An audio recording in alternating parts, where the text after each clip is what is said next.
Yeah, so we're going to start Justin. I'm going to approach this game like I've approached the last 2 games. I think it's going to be a good opportunity for him. Moving the ball down the field and trying to score a touchdown every drive. We just want to see him play hard and play well. I'm just going to approach it like the same way. Bears Nation. Bears Nation. Bears Nation. Yeah, so we're going to start Justin. I'm going to approach this game like I've approached the last 2 games. I think it's going to be a good opportunity for him. Moving the ball down the field and trying to score a touchdown every drive. We just want to see him play hard and play well. I'm just going to approach it like the same way. And just go out there and play my hardest. It's Adams again. The connection and the touchdown. 73 yards. Here's Khalil Herbert. Look at the speed. The shot of the tackle and a touchdown. Go Bears! It's time for the Bears Nation podcast with your hosts, Kevin Lapka. I still think he can be serviceable enough there at left tackle. That's an upgrade. Is that an upgrade over Charles Leno? You at least can't say it's a downgrade. And Jake Hassan. They're going to get murdered out there. It's bad. Throw me through the wood chipper. I'd rather take that fate over whatever meets the Bears starting quarterback week 1. Shall we play a game? Strap it in. It's the Bears Nation podcast. Let's get it.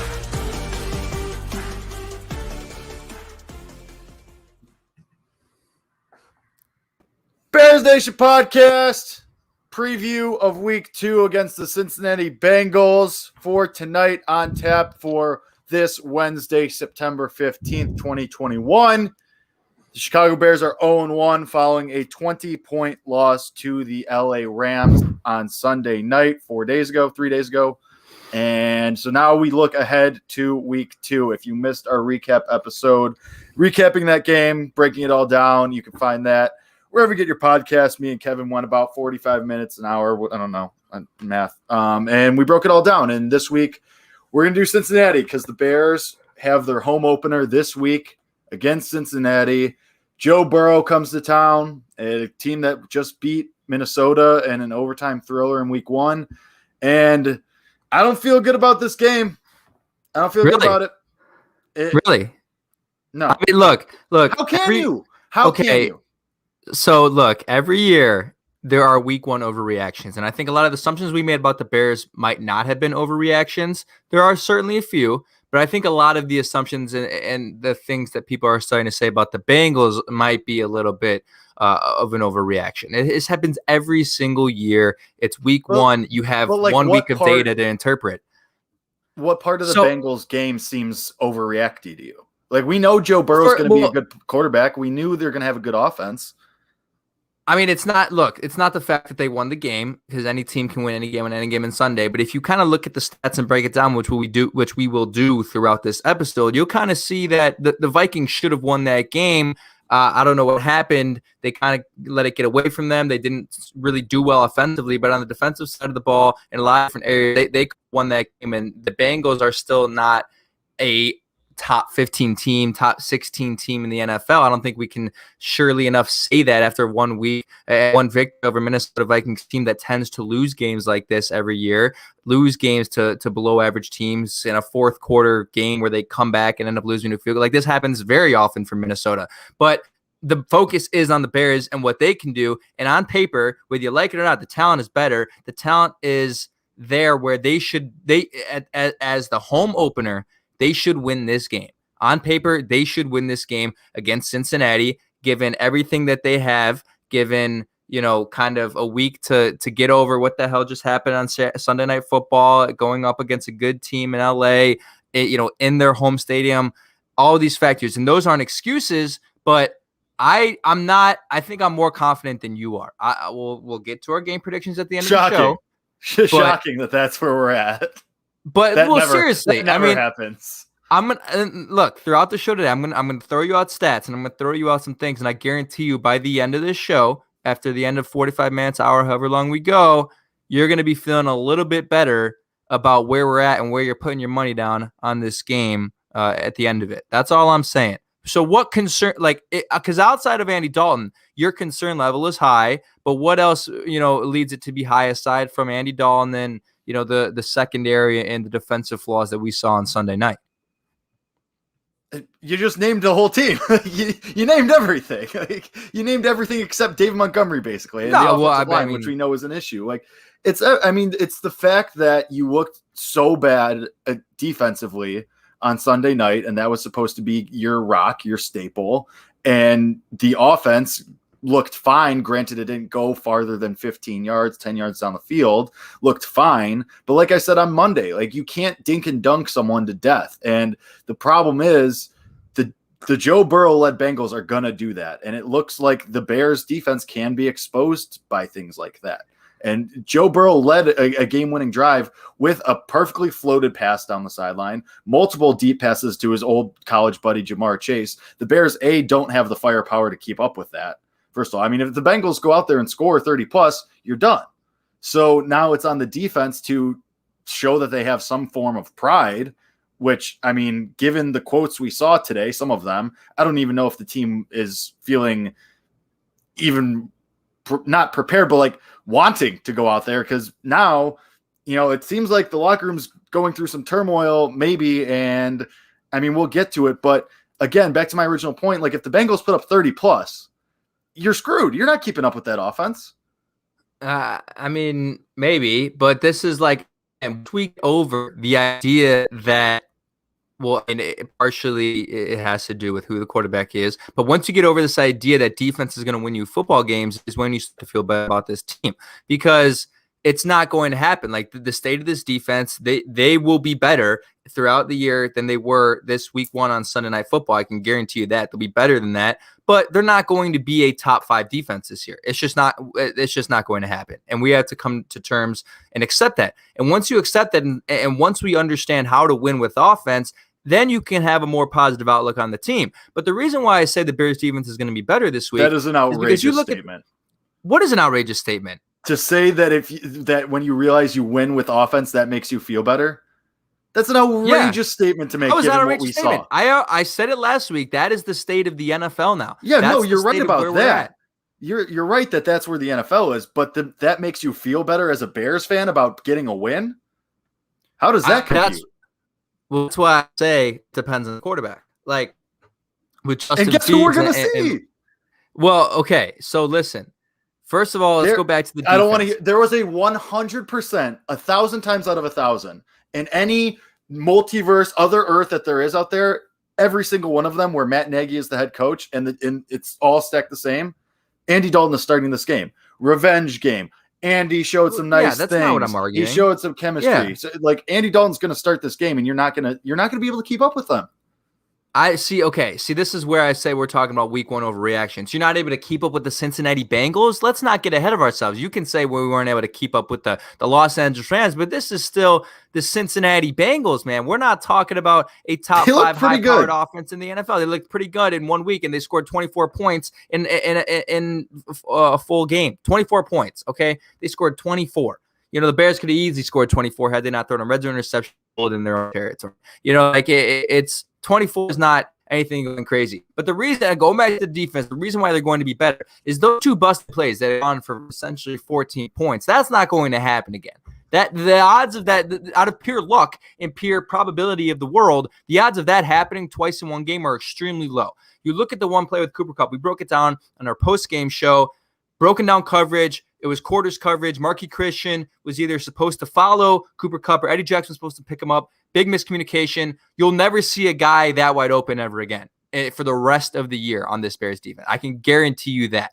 And then you look at the pressure. They may get Eddie Goldman back. All right. He practiced, limited, may return. If you get Eddie Goldman back, then you're going to start to see more pressure on the quarterback, more sacks, more hurries. And the reason why that's important is because, first of all, the run defense looked good.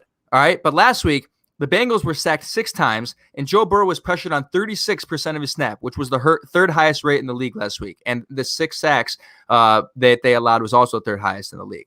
So this is a vulnerable offensive line. We knew that last year. It's the same this year.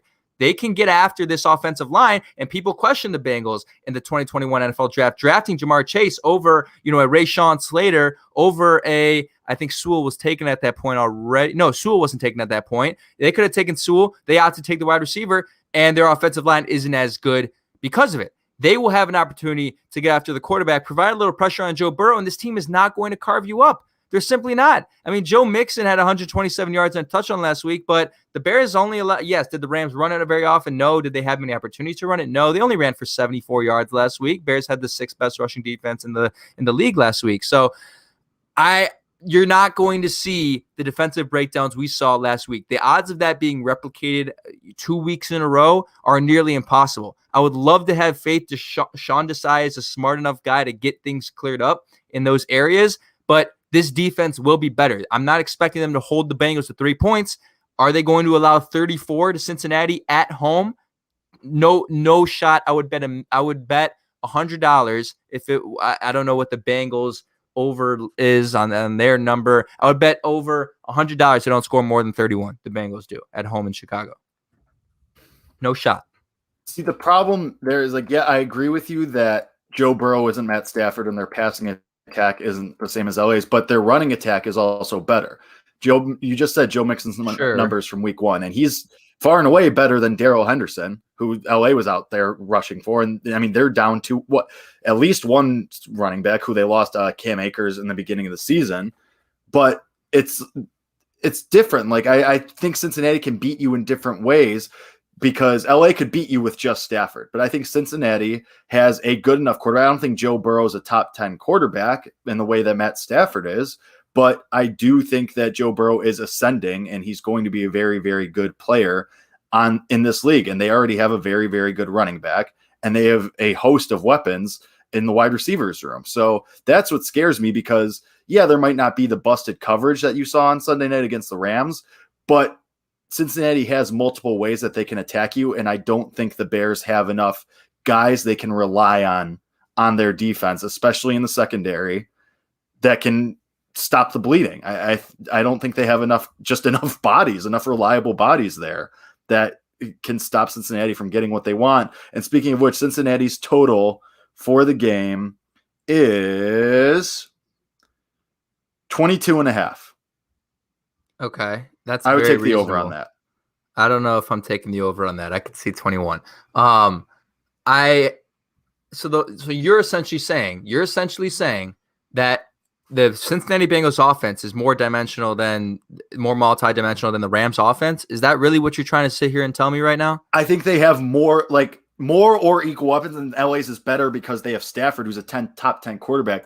I'm saying Cincinnati has. Oh no, their weapons. They have a running back, and they have. Okay. Probably the same amount of receiving threats. Oh, 2 to 3. No. The Rams have a much better offensive personnel set, including the offensive line, and that's where it boils down to. But I'm saying they have Cincinnati has a multi-dimensional. They're not just they can even if you shore up the busted coverage. Cincinnati has multiple options that they have at least 3, maybe even 4 that they can look at. That's not even counting Mixon. I'm just saying there's multiple ways, even if you shore it up, that Cincinnati can find the weakness or the weaknesses in that defense, even if Eddie Jackson plays better, even if Jalen Johnson is on Jamar Chase like white on rice. They will find ways to hurt you. But this defense, I just think they don't have enough reliable guys. Well, there's a difference too. Zach Taylor is nowhere near as smart as Sean McVay is, and that is an extremely very important denominator. When I was watching Chris Sims' breakdown of the play, he basically told us how Sean McVay used his familiarity with his defense in the past years to call that Cooper Kupp post play that allowed them to beat that quarter's coverage and lead to a touchdown. And that's the other thing about that game too. As we refer back to Week 1, the Bears had seen the Rams, 3 years before that. You would figured at some point Sean McVay would figure them out because in the past they had no idea. They had no success on explosive plays against the Bears. We knew it didn't happen in 2018. Didn't really happen in 2019. It didn't happen in 2020 either, really. Those were really low-scoring games with not a whole lot of offense. You figure they would have figured it out. This is a Bears team that hasn't seen the Bengals since, 2017 when Mitch played them and they won 33 to something. That game big with Mitch. This is the last I've seen the Bengals. So there's no familiarity aspect there. I'm not going to expect them to come out here and throw a million different things at you. And, on this first drive of the game called play action bootleg down to Van Jefferson for 60 yards, that's not going to happen in this game. It's just not. You're going to see more of an approach from the Bengals. They're going to try to play a Bears.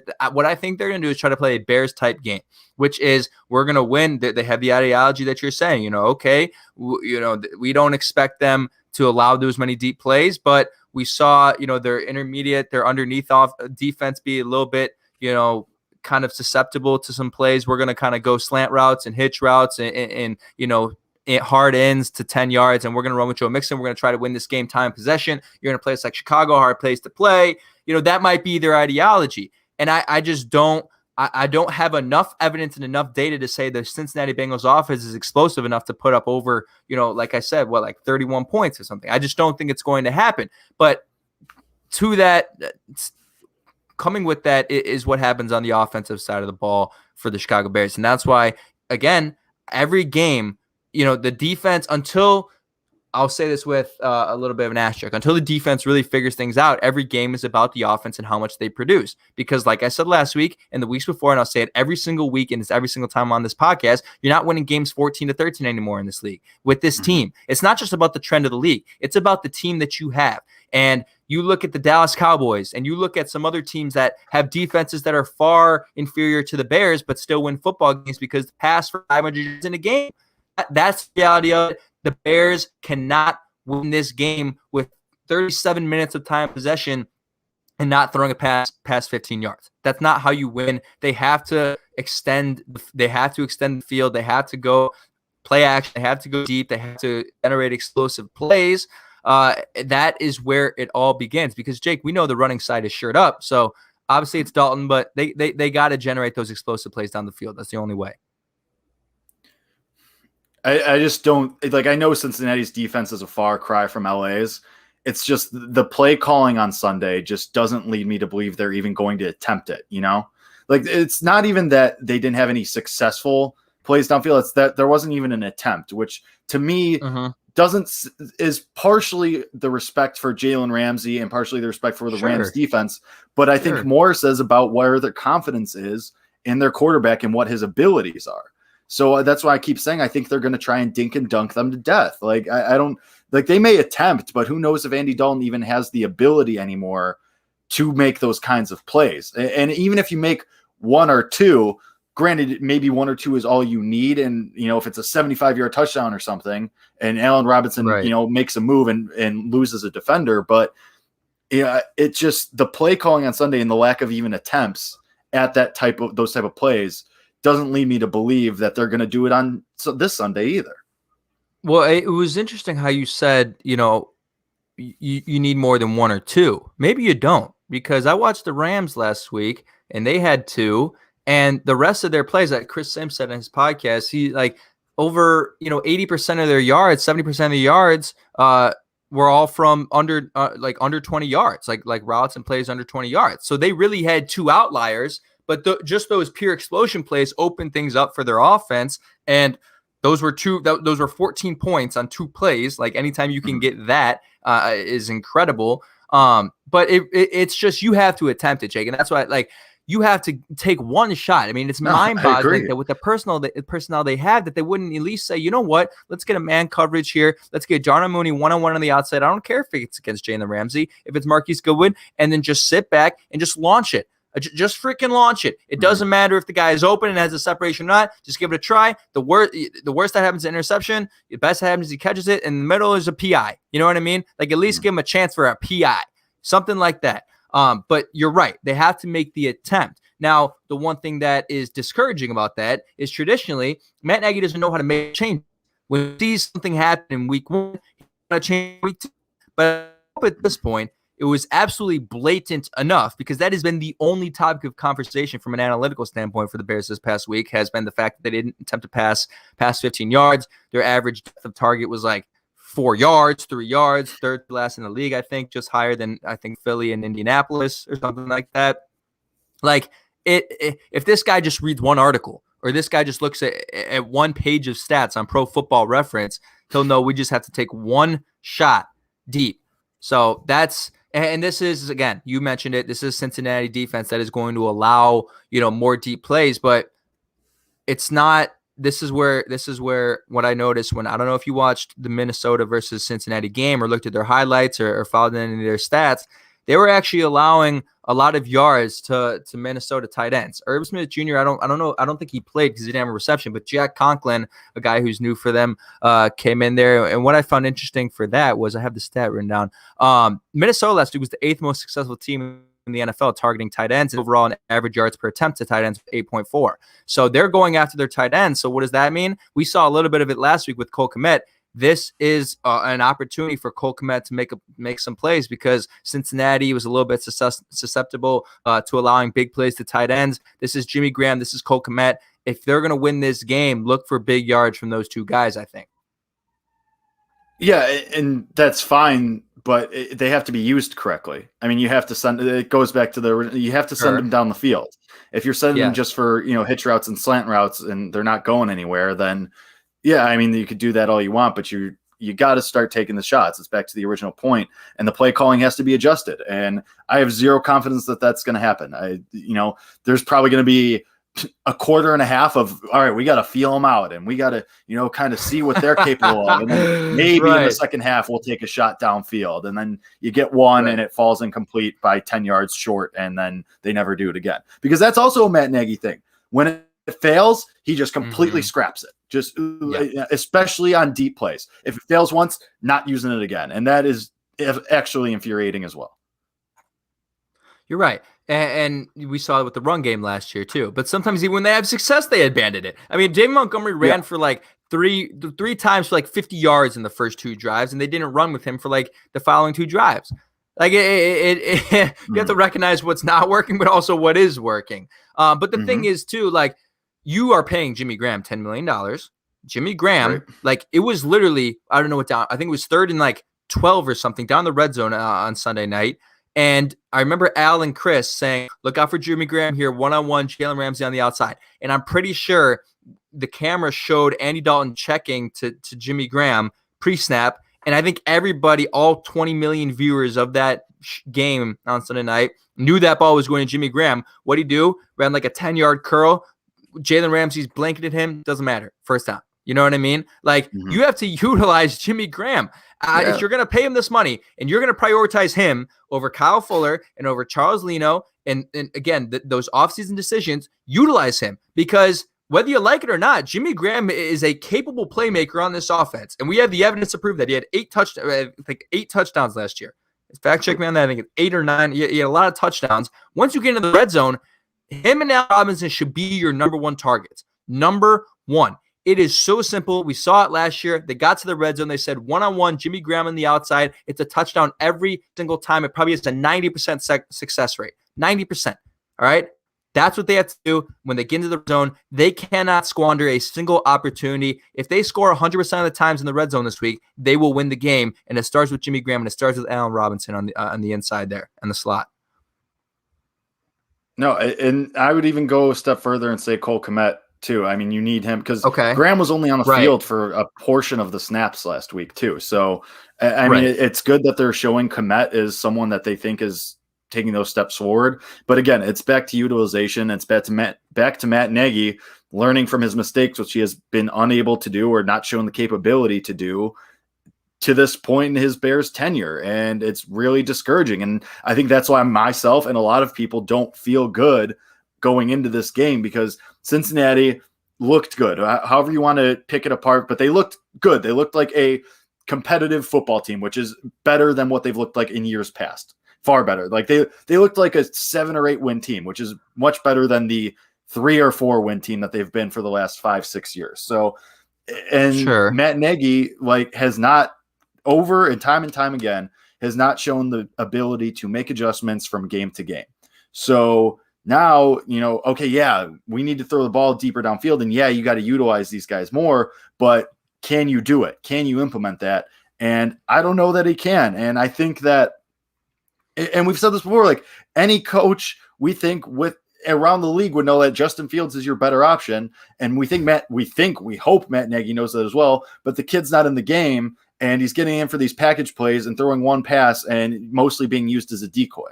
So it's like, and then the reports about, they don't want to start him before week 4. And they're going to try to use him more. And it's like, why are we slowly ramping him up to the starting job instead of just giving it to him when your offensive coordinator is saying, I think he's ready for anything.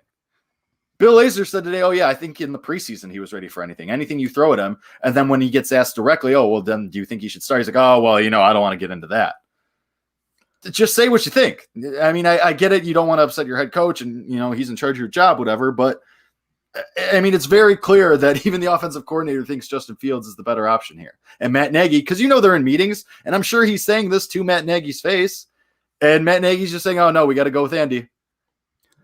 Well, what that quote tells me is that this argument and this debate and whatever conversations they were having was never about preparedness and never about him being ready for the moment, because that's exactly what Laser said in the quote. He said he's been ready since the preseason. It was never about this. It was always about that dumb allegiance, the blind allegiance to Andy Dalton. That's exactly what it was, and we've been saying that on this show for weeks. If you've listened to the show one time, you've probably heard the phrase pinky promise a million times. That's what it is. Guys, this isn't Matt Nagy, obviously, Jake said this last week too. You can't, the comparison between Mahomes and Alex Smith should never be brought up one more time, because Justin Fields played a snap, okay, in week 1. Never make that comparison ever again, because Mahomes did not play a single snap for 17 games, and Justin Fields played 5 snaps in week 1. So throw that away. This is about some sort of dumb allegiance and not having the integrity to do what's right for your team. So that's what it's about. But the deeper kind of interpretation of that quote that I drew was the fact that these two guys are not on the same page. And I have a strong feeling Bill Lazor knows that Justin Fields is best for the offense. Justin Fields is best for him. I mean, again, everybody on this coaching staff is on the hot seat, technically, if Matt Nagy's on the hot seat, which he is. Bill Lazor is saying, look, if I want to get a job after Chicago, I would love to have Justin Fields at least make it look a little bit better for me. You know what I mean? I'm sure he's in the room saying that, but everyone's not on the same page. And our producer, EP Justin Kaufman, brought this up pregame. He said, look, we kind of forgot that after 2018, it was almost like, we had the idea that Matt Nagy was an offensive guru, and that was the thing. But almost even more than that was the fact that he was an extremely good players coach who brought an incredible culture to the team.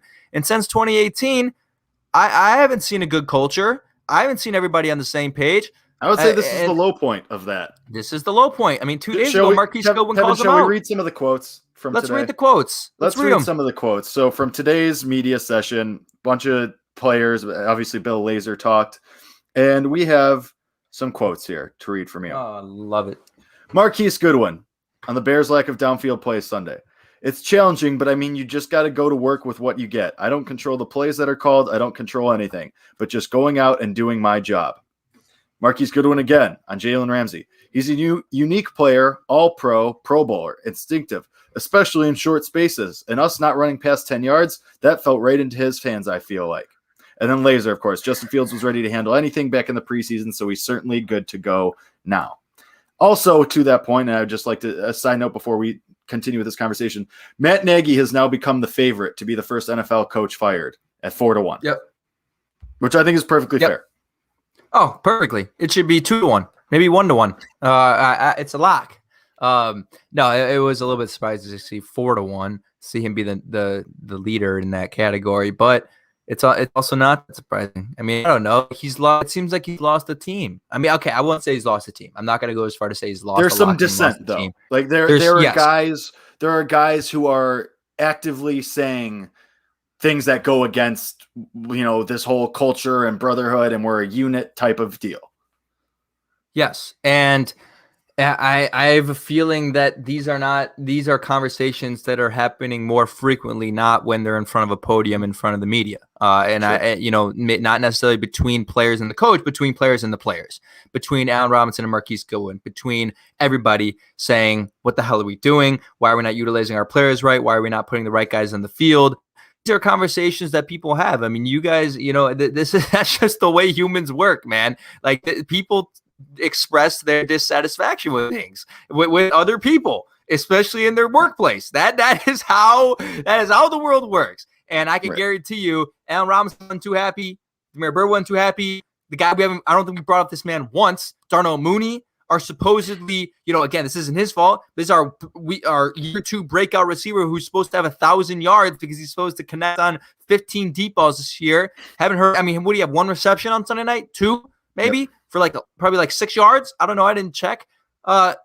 These guys are pissed, man. But that's the thing. Like, a good coach would recognize that without having to have a guy go on the mic and say it. Like, you can recognize those things. You don't even have to have a player to have it say it. You should know it yourself by watching the tape because you're a freaking NFL coach. But you would think that seeing these things happen, seeing Marquise Goodwin say this, seeing Bill Lazor say this, understanding what's going on in the locker room would lead you to change things in week 2. But I just don't know if Matt Nagy is conviction and holds people accountable enough to do that, including himself.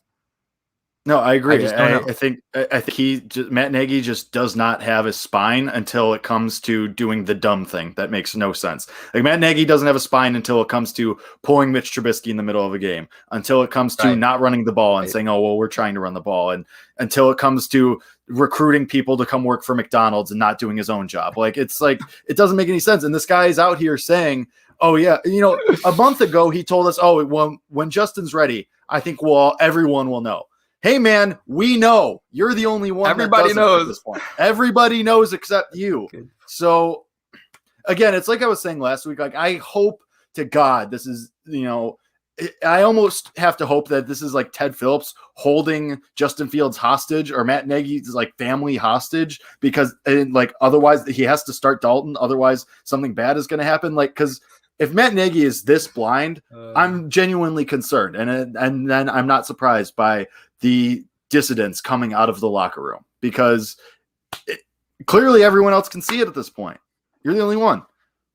Yeah. And yes, exactly. And that's why, I'm almost at the point, we see the odds 4-1, regardless of what happens, Jake, that this is what I mean when I say that the delaying of putting Justin Fields on the field each week is doing him a disservice, because it is just increasing the understanding of his stupidity by, the people who make the decisions. So that's why I think he's gone regardless. I really do, because I think even at this point, we have enough evidence to prove that, even going back to last year, the common denominator after 3 quarterbacks has been Matt Nagy. Okay. Mm-hmm. I think we can almost go to say Mitch was not as bad as we thought he was. And that's a different conversation for a different day. But I think we can understand that the greater problem in that situation was likely Matt Nagy. And that was evident. And, again, the funny thing too is, Jake, there's 2 fixes. Obviously, the one fix is put Justin Fields out there. But the thing that people still forget about, and I rarely hear it talked about anymore, is the other fix is the fact that he could just hand the play calling right over to Bill Lazor again,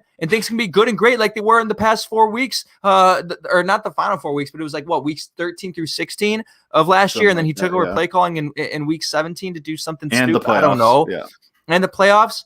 And then in those 4 weeks with Lazor, we had the best Bears offense in the past 30 years. What a coincidence that is. We understand, dude. Everybody understands. You're not a good head coach, but you could maybe be a fine head coach as long as you give it the play calling, but he'll never do it. He never knows how to make the right decision. I think he's dug himself too deep of a hole. He is gone, whether it's week 4, 5, 6, 7, 17, end of the year, he's gone. Matt Nagy will not be your head coach in 2022. I think I'm at that point. But back to the game preview. We got carried away. Well, speaking of the game preview and last note on Nagy, I think, and it's going to be back to one of those things, he holds his ground on the dumbest things, on the things that make the least amount of sense is when he digs his heels in. Right. And despite it, because that first incomplete pass by Dalton, the first interception, whenever it happens, the Boo Birds are going to be out. Yep. And they're going to let the fans are going to let them know how they feel. But that is prime time for Matt Nagy to just dig his heels in and be like, nope, I'm right. Because that is what he always does. He showed it when he took the play calling back. His pride was wounded because they were better, and everyone was like, "Oh, look how much better they're doing." And his pride, he took the play calling back, and look what happened. So it's like you said, back to the game. But get ready for a healthy dose of Andy Dalton, because we're gonna hear about revenge game, and I'm so shocked we haven't yet. But we're gonna hear revenge game for Andy. It's because he had it last year. He faced off the Bengals. Yeah, so that's probably why it's not. And it's also different if he was going to Cincy, but it's still that's still, narrative. Right. So it's going to be a lot of Andy Dalton. I'm hoping we see more Justin Fields, but I'm not counting on it whatsoever. But I don't know, Jake. I think we see more snaps. Excuse me. I think we do. I think we see more snaps. I'm not. I hope we get to see more than one pass from him. I still think that he's mostly going to be a decoy. I still think he's mostly going to be used as, oh, look, Justin Fields is out there, never know what could happen, and then it's just going to be a handoff, or it's going to be, a draw, or I have no confidence that Matt Nagy's going to let it rip. Well, there's the thing. So you just explained it perfectly how the Bears can make that effective. Because on Sunday night, every time Justin Fields came into the game, I was like, he's going to run the ball. Because why? First of all, why? Because the personnel was fucking stupid. Darnell Mooney was in the backfield. I'm like, okay, Darnell Mooney's in the backfield. We know what this is. He's going to drag across. He's going to go into motion, underneath, and then Justin Fields is going to dive up the middle. Like, come on. Nobody, like, Right. Justin Fields he used his pure athleticism and good blocking from J.P. Holtz and Allen Robinson to score that touchdown. That was not good play design. That's just pure players making plays. All right. But the reason why this plays in your hands is, number one, the Bears ran 3 play action plays last week. 3. All right. Not really surprising. You have Andy Dalton. The hell is he going to do on play action? But if based off of what they did with Justin Fields last week, you are in the perfect situation to do exactly what the Rams just did. Play action bootleg. Justin Fields attacks the line of scrimmage, doesn't run, pulls back. Darnell Mooney's there wide open for a 60-yard touchdown. That play falls right into I'm envisioning it right now. He has every single ability to do that in this game. I mean, It is wide open for him. But is he going to do it? Probably not. But It's there. It's there given what we saw from him last week, Justin Fields. No, it absolutely is there. I mean, that's just further to our point of when Justin Fields is in this game, you have more options. And, and I think and of course it's so Bears, it's so Matt Nagy to put him in and use him as just a decoy to try and think that they're going to scare defenses when, now the book's out and they're probably going to do the same thing, thinking that they're outsmarting the defense when really they're not. And everyone knows they're not. And Justin Fields is just there to give handoffs. So, yeah, and again, this is all back to my original point of why I'm not confident in this game, because it's just it continues. Like, the more and more we talk about it, the more and more I just know they're going to do the same old thing and be the same old Bears and the same old Nagy, and we're going to end up frustrated. That fair enough. Now, I want to go to another stat area where I think it could, favor the Bears despite them not throwing deep. Last week, Minnesota was the seventh most successful team in the NFL targeting running backs in the pass game. The Bears were number 2 last week. Minnesota was first overall last week, and average yards per attempt to running backs was 6.9. So the Bengals, are they having trouble covering tight ends? Yes, they're also having trouble covering running backs. This is a great opportunity for the Bears to use Dave Montgomery and Damon Williams out of the backfield as receiving backs. It's wide open for them. I don't know. The Cincinnati linebackers aren't that great. That's probably why you're seeing those tight ends and those running backs be so open, because those are 2 primary coverage players for those 2 positions. But utilize it. I mean, Dave Montgomery is your best player on offense right now. Mm-hmm. Run the hell out of him. Give him 25 plus carries and target him out of the backfield. If you're a Dave Montgomery fantasy owner, you're loving it. You're absolutely freaking loving it. I don't have him in any of my leagues right now, but I wish I did. I am jealous. But this is a healthy dosage of Dave Montgomery, not only as a runner, but out of the backfield as well. And Damian Williams, because I'm still starting to think they're missing Tariq Cohen a little bit, but I still do have faith Damian Williams can be that receiving back we talked about in the offseason. I guess, but again, it's back to utilization. I mean, just one of those things where that's where you got to hope that they can utilize him correctly and hopefully have the opportunities to utilize him. But I mean, we'll see what happens. And, speaking of the offense, Larry Borum didn't practice today. So there's your backup left tackle. Jason Peters was limited. So it looks like he's on track to play at least and get bullied again, probably. But get bullied. Bullied. He was fine. Great. I think I would rather have it flip-flopped. I think I would rather have Borum be the one practicing on track to start, because I mean, like you said, like you said a couple weeks ago, Peters is serviceable. I guess. I mean, we didn't get to see him for that long, but I mean, hopefully he can at least just be average, because the offensive line showed you enough where they can create some holes for David Montgomery to run at least. And obviously Cincinnati's defensive line isn't as good as LA's. They don't have an Aaron Donald, but that's going to be like, that's how you're going to win this game. That's how, and we've been saying it since last season. You're going to win this game, ground and pound. You have to use David Montgomery, who currently is your best player on the field. Have to use him, have to set up the rest of the game through the run. Even if you are just going to try and dink and dunk and paper cut them to death, you got to establish the run to at least open something up. So they're not just keyed on all short routes, and they're not keyed on so you can at least do something, because David Montgomery's capable of these 40-plus yard runs. We saw it last week. We've seen it this season already. So you got to use him. Yeah. It's that, again, utilization, using your players properly. Use your best player properly. You're right. I mean, but it's not. They can't win this game purely ground and pound. It has to be a mix. But they have to establish that. If they don't establish it, it has to be a majority. Like you precedent. have to lean more towards the running game. Sure. Yes. And that's not how we'd want it to be. But given what you have in offense, that's the way it has to be, because we just don't have the faith in Andy Dalton to put up 300 yards, 3 touchdowns, and consistently connect on deep throws. The thing I found interesting too is the fact that the Bears had 10 first downs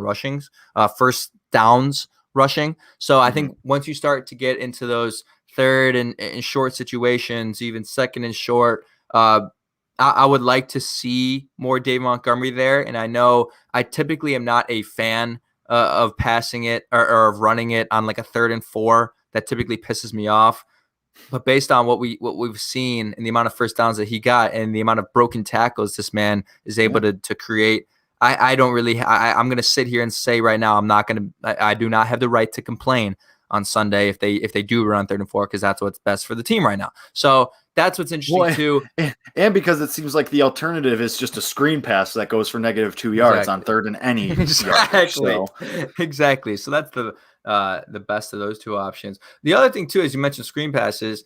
They were 3rd to last in the league. The Bears were 3rd lowest rate of yards after catch per reception at 3.3. And we talked 3.3. Are you serious? We talked all last year, or last offseason rather, about how this offense is set up for yards after the catch. I mean, and typically screen plays are one of the functional ways to do that. I don't know why they're breaking down. Blocking hasn't been good. I'm not exactly sure. But you gotta give your guys the ball with open space. I mean that is what you have. You have guys who can make magic in open space, man. You got to give them the right situations. It's 3.3 per reception. Like, these guys are too fast to have that number be the 3rd lowest rate in the league. Right. And I think that goes back to Goodwin's quote about all I can do is go out there and do my job and what I'm told to do, because I'm not the one calling plays. You got to call the right plays. Like, you got to take these shots. And like, I'm sure we'll see a couple shots, but again, it's like, if they don't work, are we just going to ditch it altogether? And then we're just going to be back in the same situation that we were against LA. And so I don't know. You can't lose this game. Because if you lose this game, then you're starting the year 0-3. Because if you lose this game, you're not beating the Browns for sure. So I mean, you need this game badly. You need this game real badly. The odds of team making the playoffs going 0-2 are just over 10%. So I know people are going to sit here. Well, what are they when they're 0-3? But probably 3%, maybe lower. Yeah. I don't even. The Bears haven't been 0-2 since 2017. It's been a while. So I don't know. I don't know, Jake. I'm still not that worried. Am I nervous? But no, I'm not that worried. And I think the other thing too is as we talk about going 0-2, and as we talk about, playoffs. I know there are people who listen to that who are like, what the hell are you talking about? Like, playoffs aren't a thing for this team. Like, no, they can be in this division with Justin Fields. They can be. So there is validity to actually saying that going 0-2 is bad for your team, that playoffs are a possibility, because if you are somebody who thinks playoffs aren't a thing, but at the same time says the Bears could have beat the Rams with Justin Fields, then you're contradicting yourself. So you either have to be all in, and I think this team is still, I have to see it more, but I think they're still talented enough to be a playoff team if this division continues at the trend it's going in. So you got to win this game. It is an absolute must win. If you don't win it, you might be able to write the season off unless Justin Fields starts week 3 and pulls off a miracle. If you don't win this game, you might as well start rebuilding for 2022, most likely. And that's the problem too, because if you do win this game, it probably means Andy Dalton is starting week 3. So it's kind of like pick your own evil. I don't know. Because unless Andy Dalton is so bad in the first half and Justin Fields is able to lead a second half comeback win, and then he starts week 3. But I mean, if you win this game, if you win this game without Andy Dalton being pulled, or if Justin Fields is the only reason you score in this game in his limited snaps, snaps, then if you win this game, otherwise I have no reason to believe that Andy Dalton doesn't start week 3 if you come out with a win. As unfortunate as it is to say. It's possible.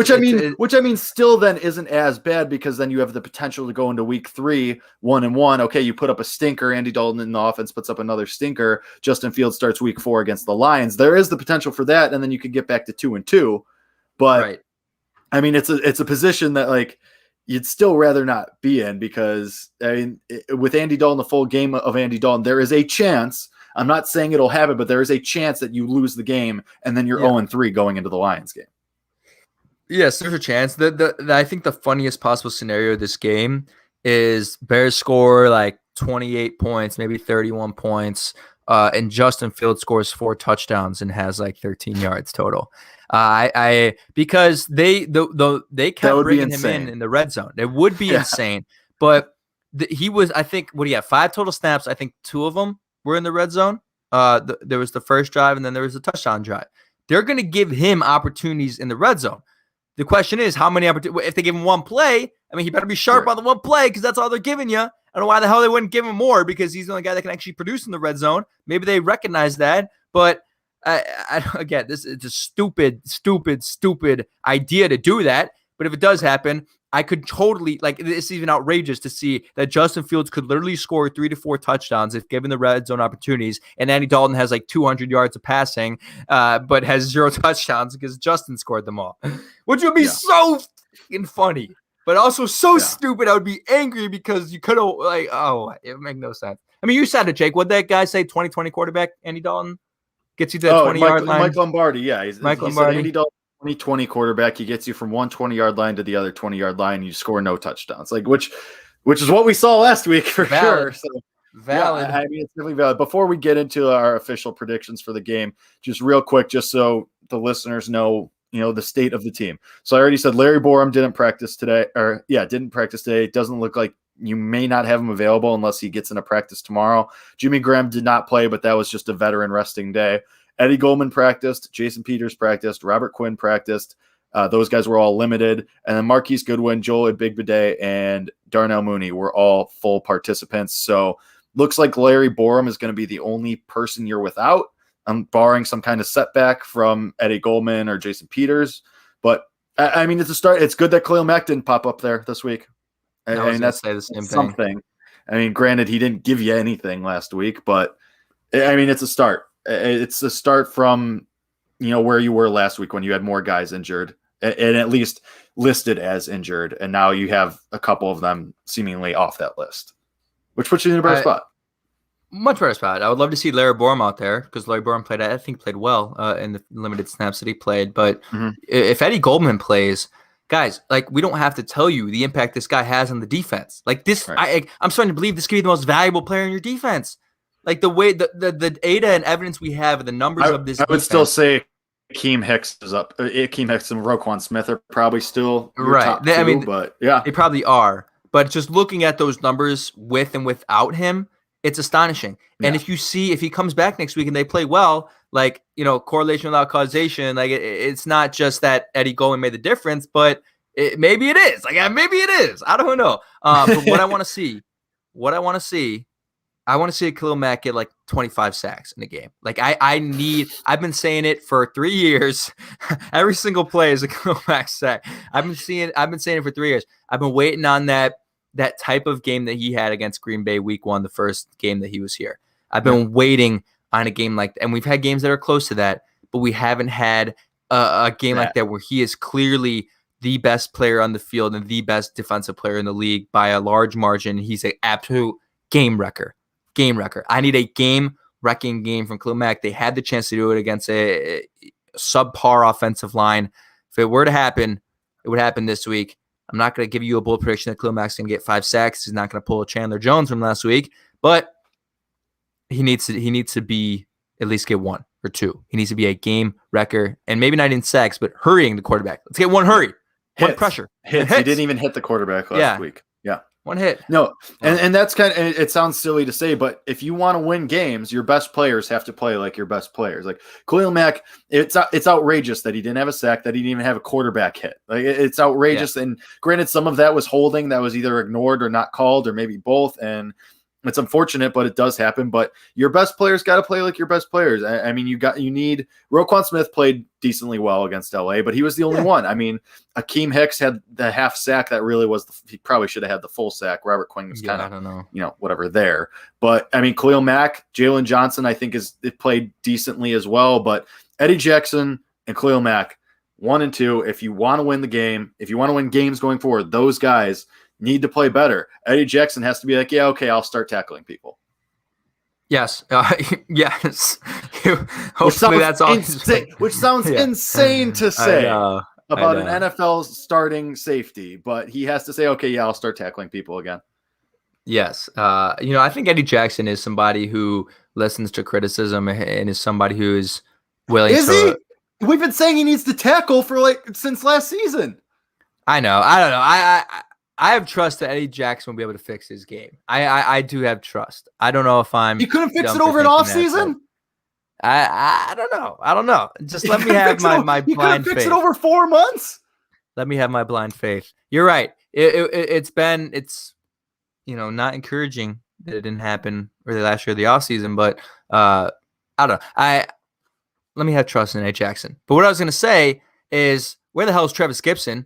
Can we get him on the field? You're not getting any pressure on the quarterback. Might as well try out Travis Gibson, a guy with an absolutely great preseason. Get him out there. See what Travis Gibson can do in replacement for Robert Quinn. Also, I didn't really, it didn't look right to see Robert Quinn not wearing gloves. That felt a little weird to me. I know Akeem Hicks doesn't wear gloves, but it was weird. It was weird not seeing him wear gloves. I don't know why. Because edge rushers, I don't know. I feel like maybe he thinks that's like grittier. If he doesn't wear gloves, it's like, yeah, like I'm using like not wearing sleeves in December or whatever. Yeah, that's Chicago Bear football, man. No gloves, like let's go.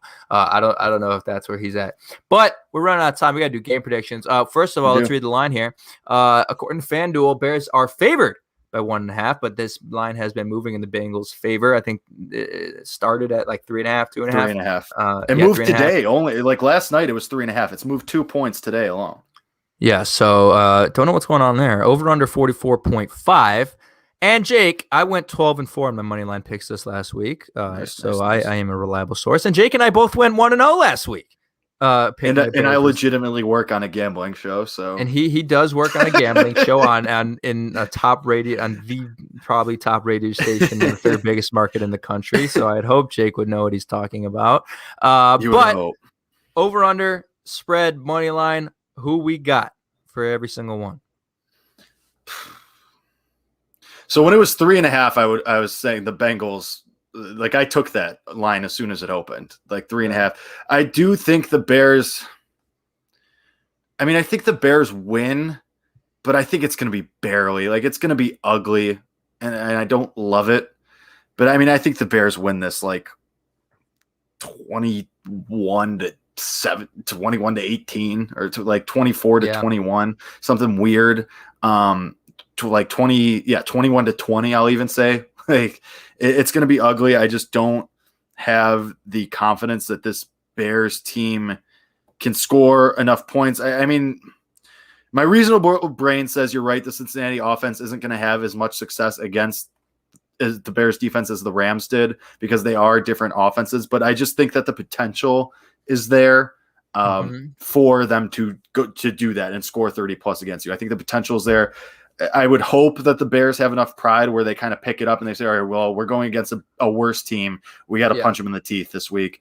My official score prediction, I mean, I'll go Bears 21, Bengals 20. I think they barely win. 1 point win.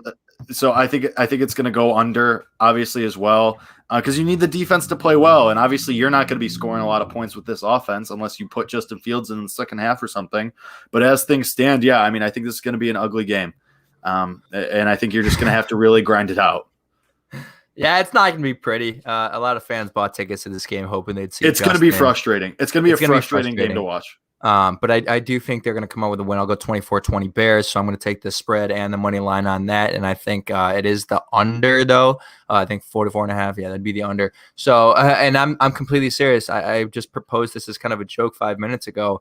I think there is a very legit scenario that all 3 touchdowns are scored by Justin Fields. I think there is a very legitimate scenario that happens. I'm because they're not scoring a 70-yard touchdown, they're not scoring a 60-yard touchdown. Most likely, they're going to get into the red zone. They're going to try out Justin Fields, and it's going to be Justin Magic in the red zone. That is my guess. So I'm going with the Bears win. Jake and I are 100%, so you should listen to us. But again, you can't blame us if we're wrong. But again, I also think the reason I think the Bears win this game is because of the desperation spot they're in. You need to win this game, otherwise you're going 0-3. If you lose this game, you're losing to the Browns. Right. If you win this game and you look better, then you can maybe make the case that you can have a chance to beat the Browns, especially because they're the Browns and Baker Mayfield always crumbles in the biggest spot. But if you lose this game, if you lose to the Bengals, who are not going to be better than a 7-win team, 8-win team at best, then you're not beating the Browns, who are going to be a playoff team, who are the favorites to win the AFC North. You're not. No, you're not. And traditionally, when the Bears played the Buccaneers last year, were they undefeated at the time? No. They were 3-1. And I think they were because they had lost to the Colts. They were coming off that one loss. So traditionally, honestly, early in the season, obviously last year you lost 6 in a row. Early in the season, they've been pretty good at coming back after a loss, because you also think about early in the season 2 years ago, Bears-Broncos, where they went to Mile High against Denver after losing that game to Green Bay. Sure. That's a very hard place to play. I thought they were going to lose that game. They ended up winning on a 53-yard Eddie Pinheiro field goal. This will be a close game, but they're pretty resilient early on in the season, I think. So I have a reason to believe they're going to come out a little bit fire. And there is a big difference. I think this year more than years prior, you will see a very, very big difference between this team at home and away. I think that's the reality of this team, and just kind of the energy this year. Last year wasn't a factor because fans weren't there, so we're not really going to include last year when we're talking about this. But Soldier's a hard place to play. I mean, a lot former. If the fans are on your side, yeah. Well, yeah, you may not have all the fans on your side. Yeah, well, that is the thing, Jake. This is traditionally a very loud and rowdy fan base, but how loud and rowdy are they going to be if Andy Dalton throws an interception after the first quarter, and all of a sudden it's third down in the red zone? Traditionally, you're really upbeat, but everyone's just kind of like, man, Andy Dalton's here. I don't want to get his exactly. You might be right on that, but nonetheless, Soldier Field's a hard place to play. Lock it in. Bears 24-20. Let's get it. I know I said I wasn't going to get excited for this game. I'm back. I'm excited. Let's go. All right, we're both taking the Bears to win. Kevin has them covering the spread. I have them just barely edging it out. Low scoring game. I think it's going to be an ugly game. So we will be back after said game on Sunday or Monday. Who knows? I don't know. We do weird stuff here. But anyway, we'll be back somewhat early after the game to break it down, bring you our breakdowns and everything that we like to talk about, give you the instant reaction, and we'll be back again right here to preview week 3 later next Wednesday. But thank you to everyone who watched. Thank you to everyone who listens. We appreciate you. We know this is not the most fun the last couple episodes, but it'll get better. It'll be fine. So we're all going to get through this together. Thank you all for coming. We'll see you next time. And as always, bear down.